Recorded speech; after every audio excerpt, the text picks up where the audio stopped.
Well, this is one of the most controversial aspects of this absolutely mammoth restructuring, Kieran. I mean, campaigners are convinced that this increase in debt is ultimately going to be paid for by customers through their bills.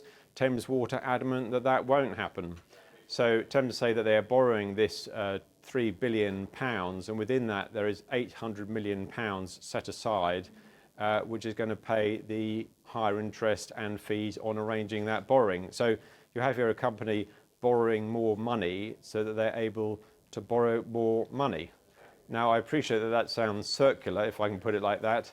The objective is to try and keep Thames Water going until they can find a new investor to take over the company. When that happens, it's possible that their mammoth debt pile will have to be looked at, and possibly some lenders may have to accept that they won't get all their money back. Is the immediate pressure off Thames Water then, Neil? Well, the clock is still ticking for Thames Water. It's just that there are slightly different hurdles that they're going to face.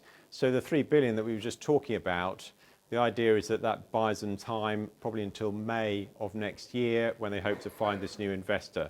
The company says that they do have potential buyers who are showing interest, but negotiating that deal with them is likely to take probably most of the rest of this year. So if they can find a buyer then, Thames Water, will they be okay? Well, I think any private investor is inevitably going to ask themselves how are they going to make a return on Thames Water. And here's where another hurdle is going to come into play, and it's to do with the amount of money that Thames Water customers pay through their bills. Now, water prices are determined by the industry regulator, who's Ofwat. They had already agreed to allow Thames Water to increase their bills. You can see here from £426 to £588 for the average household. That is an increase of more than a third. Thames Water had in fact asked for a bigger increase, up to £667, an increase of more than half. By the way, all those prices would have inflation on top of them.